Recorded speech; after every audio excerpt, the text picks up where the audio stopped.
श्रीमद् भगवत गीता अध्याय 5 कर्म संन्यास योग।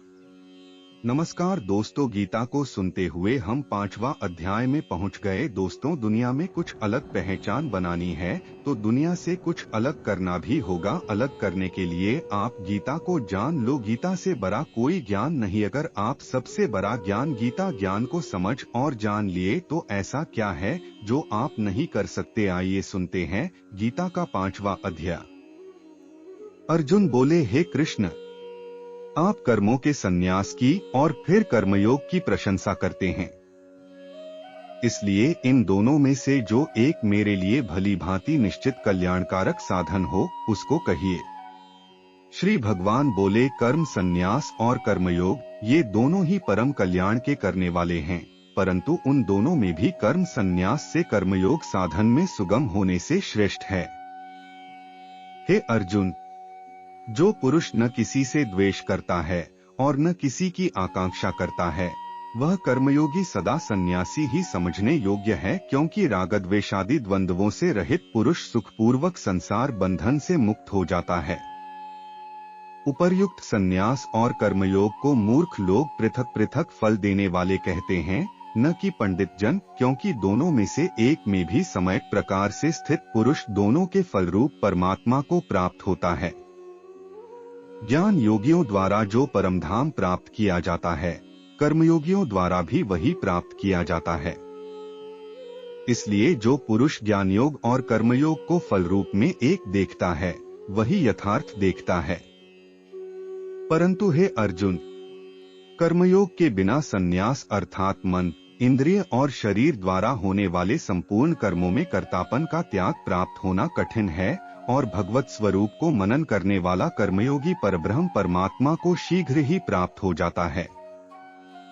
जिसका मन अपने वश में है, जो जितेंद्रिय एवं विशुद्ध अंतःकरण वाला है और संपूर्ण प्राणियों का आत्मरूप परमात्मा ही जिसका आत्मा है, ऐसा कर्मयोगी कर्म करता हुआ भी लिप्त नहीं होता।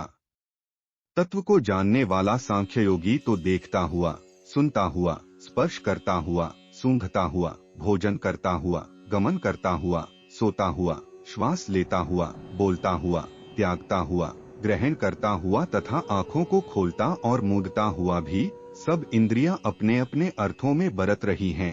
इस प्रकार समझकर निःसंदेह ऐसा माने कि मैं कुछ भी नहीं करता हूँ। जो पुरुष सब कर्मों को परमात्मा में अर्पण करके और आसक्ति को त्याग कर कर्म करता है, वह पुरुष जल से कमल के पत्ते की भांति पाप से लिप्त नहीं होता। कर्मयोगी ममत्व बुद्धिरहित केवल इंद्रिय, मन, बुद्धि और शरीर द्वारा भी आसक्ति को त्याग कर अंतःकरण की शुद्धि के लिए कर्म करते हैं। कर्मयोगी कर्मों के फल का त्याग करके भगवत प्राप्ति रूप शांति को प्राप्त होता है, और सकाम पुरुष कामना की प्रेरणा से फल में आसक्त होकर बंधता है।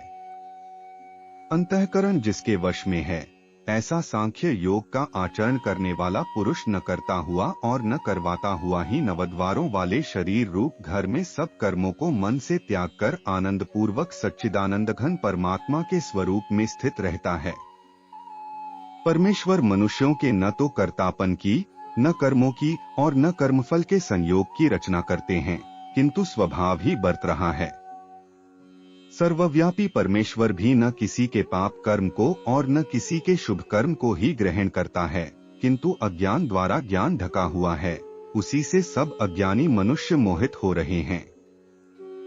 परंतु जिनका वह अज्ञान परमात्मा के तत्व ज्ञान द्वारा नष्ट कर दिया गया है, उनका वह ज्ञान सूर्य के सदृश उस सच्चिदानंद घन परमात्मा को प्रकाशित कर देता है। जिनका मन तद्रूप हो रहा है, जिनकी बुद्धि तद्रूप हो रही है और सच्चिदानंद घन परमात्मा में ही जिनकी निरंतर एक ही भाव से स्थिति है, ऐसे तत्परायण पुरुष ज्ञान द्वारा पाप रहित होकर अपुनरावृत्ति को अर्थात परमगति को प्राप्त होते हैं। वे ज्ञानी जन विद्या और विनययुक्त ब्राह्मण में तथा गौ, हाथी, कुत्ते और चांडाल में भी समदर्शी ही होते हैं।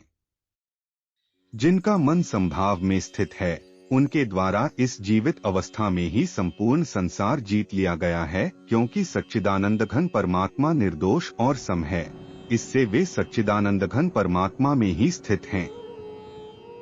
जो पुरुष प्रिय को प्राप्त होकर हर्षित नहीं हो और अप्रिय को प्राप्त होकर उद्विग्न न हो, वह स्थिर बुद्धि, संशय रहित, ब्रह्मवेत्ता पुरुष सच्चिदानंद घन परब्रह्म परमात्मा में एक ही भाव से नित्य स्थित है। बाहर के विषयों में आसक्ति रहित अंतःकरण वाला साधक आत्मा में स्थित जो ध्यानजनित सात्विक आनंद है, उसको प्राप्त होता है। तदंतर वह सच्चिदानंद घन परब्रह्म परमात्मा के ध्यान रूप योग में अभिन्न भाव से स्थित पुरुष अक्षय आनंद का अनुभव करता है। जो ये इंद्रिय तथा विषयों के संयोग से उत्पन्न होने वाले सब भोग हैं, यद्यपि विषयी पुरुषों को सुखरूप भासते हैं, तो भी दुख के ही हेतु हैं और आदि अंत वाले अर्थात अनित्य हैं। इसलिए हे अर्जुन, बुद्धिमान विवेकी पुरुष उनमें नहीं रमता। जो साधक इस मनुष्य शरीर में शरीर का नाश होने से पहले ही कामक्रोध से उत्पन्न होने वाले वेग को सहन करने में समर्थ हो जाता है, वही पुरुष योगी है और वही सुखी है। जो पुरुष अंतरात्मा में ही सुख वाला है, आत्मा में ही रमण करने वाला है तथा जो आत्मा में ही ज्ञान वाला है, वह सच्चिदानंद घन परब्रह्म परमात्मा के साथ एक ही भाव को प्राप्त सांख्य योगी शांत ब्रह्मा को प्राप्त होता है। जिनके सब पाप नष्ट हो गए हैं, जिनके सब संशय ज्ञान द्वारा निवृत्त हो गए हैं, जो संपूर्ण प्राणियों के हित में रत हैं और जिनका जीता हुआ मन निश्चल भाव से परमात्मा में स्थित है, वे ब्रह्मवेत्ता पुरुष शांत ब्रह्मा को प्राप्त होते हैं। कामक्रोध से रहित, जीते हुए चित्त वाले परब्रह्म परमात्मा का साक्षात्कार किए हुए ज्ञानी पुरुषों के लिए सब ओर से शांत परब्रह्म परमात्मा ही परिपूर्ण है। बाहर के विषय भोगों को न चिंतन करता हुआ बाहर ही निकालकर और नेत्रों की दृष्टि को भ्रिकुटी के बीच में स्थित करके तथा नासिका में विचरने वाले प्राण और अपान वायु को सम करके, जिसकी इंद्रियां मन और बुद्धि जीती हुई हैं, ऐसा जो मोक्ष प्रायण मुनि इच्छा, भय और क्रोध से रहित हो गया है, वह सदा मुक्त ही है। मेरा भक्त मुझको सब यज्ञ और तपों का भोगने वाला, संपूर्ण लोकों के ईश्वरों का भी ईश्वर तथा संपूर्ण भूत प्राणियों का सुहृद अर्थात स्वार्थरहित दयालु और प्रेमी, ऐसा तत्व से जानकर शांति को प्राप्त होता है।